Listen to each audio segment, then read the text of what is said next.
सुप्रभात। आज हम कक्षा अष्टम खा के छात्र आपके समक्ष एक काव्य पाठ प्रस्तुत कर रहे हैं जिसका शीर्षक है सुदामा चरित और इसके रचयिता नरोत्तम दास जी हैं। मेरा नाम देवांश है और मैं इस प्रस्तुति में स्पीकर का चरित्र निभा रहा हूँ। मेरा नाम चंदन है। मैं इस प्रस्तुति में सुदामा का चरित्र निभा रहा हूँ। मेरा नाम हर्षित है और मैं इस प्रस्तुति में भगवान श्री कृष्ण का चरित्र निभा रहा हूँ। मेरा नाम रचित है और मैं इस प्रस्तुति में द्वारपाल का चरित्र निभा रहा हूँ। मेरा नाम प्यास है। मैं इस प्रस्तुति में द्वारपाल का चरित्र निभा रहा हूँ। मेरा नाम ऋषभ है। मैं इस प्रस्तुति में तबला वादक का चरित्र निभा रहा हूँ। मेरा नाम शिवांश है। मैं इस प्रस्तुति में हारमोनियम बजा रहा हूँ। तो अब होती है हमारी सुरी प्रस्तुति।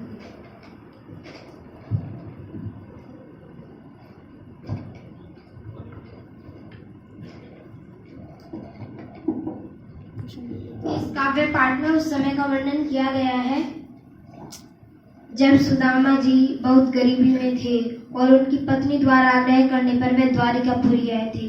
सुदामा जी का द्वारिकापुरी में प्रवेश। हरे कृष्णा हरे कृष्णा हरे कृष्णा हरे कृष्णा। रुको ब्राह्मण, तुम कहाँ जा रहे हो? मैं अपने मित्र कृष्ण से मिलने जा रहा हूँ। महाराज कृष्ण, वो भी आपके मित्र? हाँ भाई, वो मेरे ही मित्र हैं। आपका नाम क्या है? मेरा नाम सुदामा है। अरे ब्राह्मण, तुम्हारा दिमाग भ्रमित तो नहीं हो गया है? वो कहाँ भगवान कृष्ण, तुम कहाँ भिखारी? अरे भाई, एक बार भगवान श्री कृष्ण से पूछ के तो लाओ। अगर वो मना करते हैं तो मैं चला जाऊंगा। आप यहीं रुको, मैं भगवान श्री कृष्ण से पूछ कर आता हूँ। द्वारपाल श्री कृष्ण जी से पूछने जाते हैं।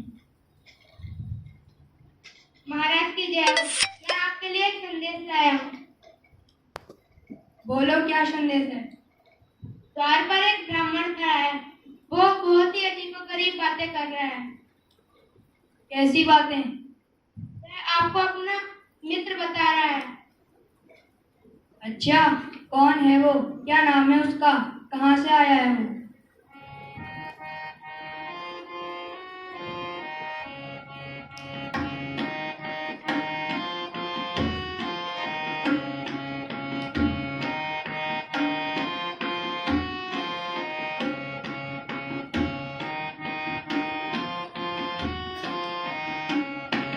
तीस पकाना छठा तन वे प्रभु जाने को आई बसे के ही ग्रामा धोती फटी की लटी तू फटिया आया उपाना हमो नहीं थामा गारे खड़ो दीजे दुर्बल एक रहियो सोचती वसुधा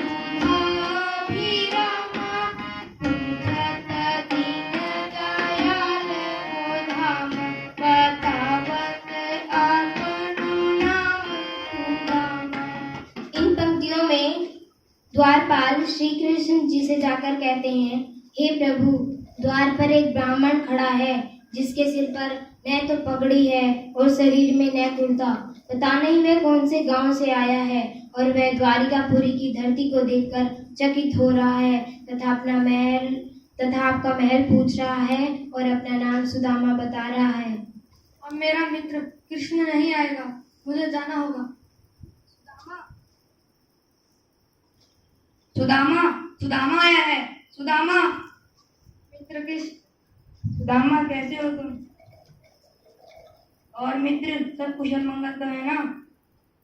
इतने दिनों बाद आए हो। कृष्ण जी सुदामा जी को दरबार में ले जाते हैं।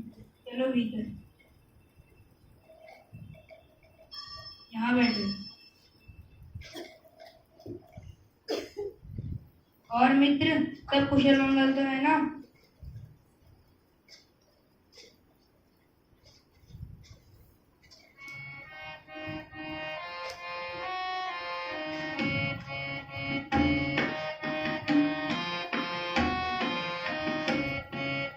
ऐसे बेहाल दीवानी न तो पग कंटक जाल लगे पूनी सोए। आय महादुख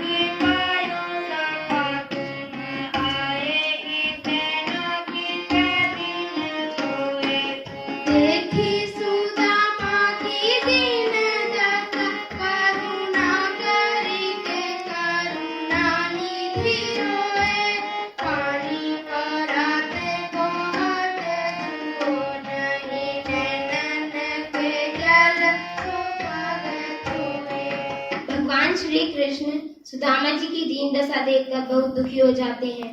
वह इतने दुखी हो जाते हैं और बोलते हैं, हाय, तुमने इतना दुख पाया मित्र, तुम यहाँ क्यों नहीं आए? तुम्हारी एड़ियाँ फटी हुई हैं और विवाहियाँ खिली हुई हैं। पता नहीं तुम और वे इतना रोए कि उन्हें परात के पानी को छूने की आवश्यकता नहीं पड़ी। उन्होंने अपने आंखों के आंसुओं से उनके पैरों को धुल दिया। श्री कृष्ण जी सुदामा जी का आदर सत्कार करते हैं और कुछ उनसे वार्तालाप करते हैं। कछु भाभी हमको दियो, सो तुम काहे न देत, चाबी कोटरी कांख में रहे कहोगे हेतु। श्री कृष्ण सुदामा जी से पूछते हैं, भाभी ने हमारे लिए कुछ भेंट दी है जिसे तुम अपनी काख में छिपा कर रखे हुए हो। मित्र हमें क्यों नहीं देते? इधर दो मित्र, क्या बात है, तुम हमसे क्यों छुपा रहे हो?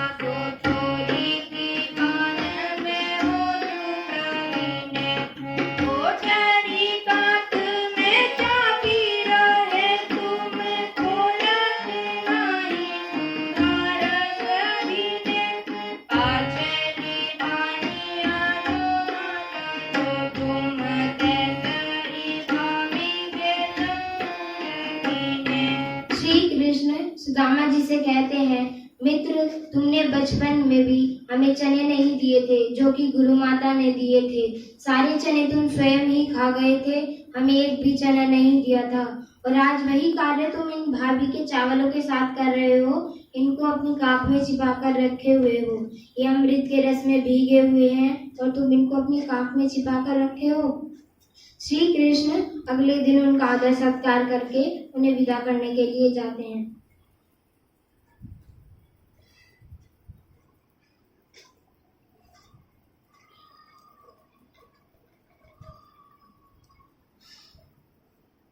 चलो मित्र, फिर मिलेंगे। यह सोचकर सुदामा जी अपने मन में सोच रहे थे कि श्री कृष्ण ने उन्हें आते समय कुछ भी भेंट नहीं दी, बल्कि वह तो जाति से भी ब्राह्मण है। और प्राचीन काल से भारत की यह विशेषता है कि जब कोई अतिथि आता है तो उसे कुछ ना कुछ भेंट दी जाती है। सुदामा जी यही बात को लेकर बहुत दुखी हो रहे थे तथा वह अपने नगरी की ओर जा रहे थे।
सुदामा जी अपने मन में सोच रहे थे कि कृष्ण का वह उठकर मिलना, वह मीठी मीठी बातें करना और वह आदर सत्कार करना कुछ समझ में नहीं आता। यह वही कृष्ण है जो पहले थोड़ी सी दही मांगने के लिए घर घर फिरता था।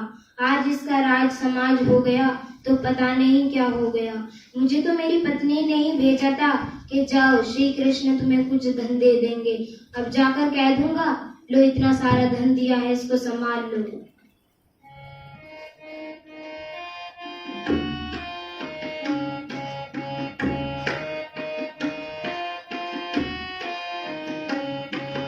सोई राज समाज बनेगा, जय बाजी गाने मन संग्राम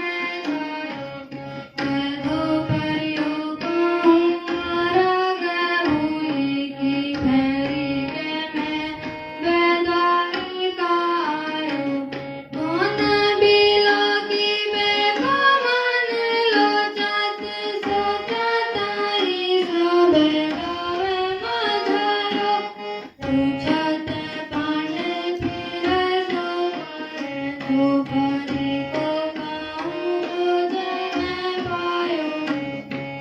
सुदामा जी जब अपनी नगरी जा रहे थे तो वह द्वारिका को अपने गांव के रूप में और गांव को द्वारिकापुरी के रूप में देखकर उनके मन में भ्रम छा जाता है तथा वह अपनी झोपड़ी ढूंढने के लिए नगरी में घुस जाते हैं।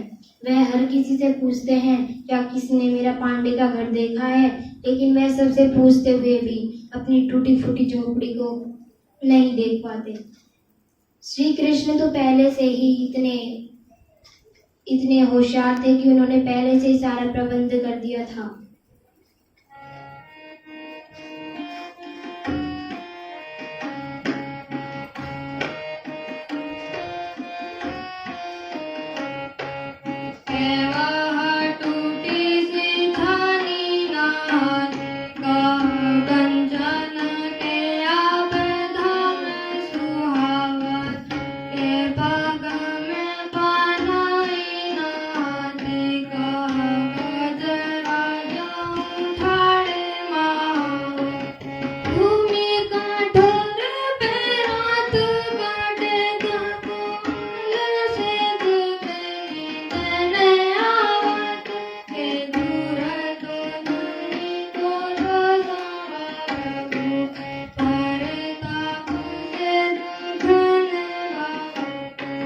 सुदामा जी को पहले टूटी फूटी झोपड़ी भी नसीब नहीं होती थी, आज उन्हें महल सुशोभित हो रहा है।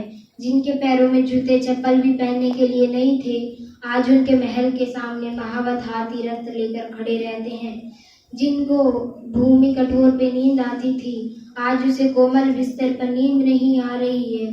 जिसे मोटे चावल भी खाने को नहीं मिलते थे, आज उसे अंगूर सुशोभित हो रहे हैं। प्रभु की ऐसी कृपा सभी पर बनी रहे। और हम अंत में श्री कृष्ण भक्ति का एक गीत आपके समक्ष प्रस्तुत कर रहे हैं।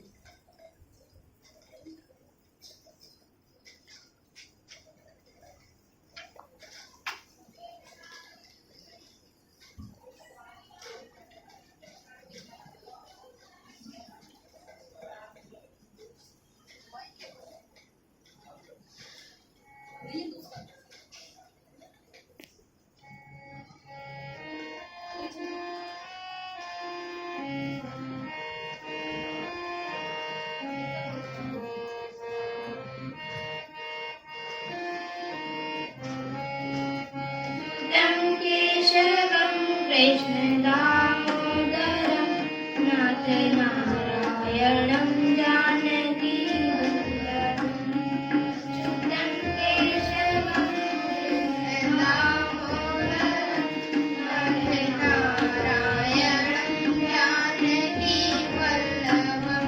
कौन कहता है भगवान आते नहीं, कौन कहता है भगवान आते नहीं, भक्त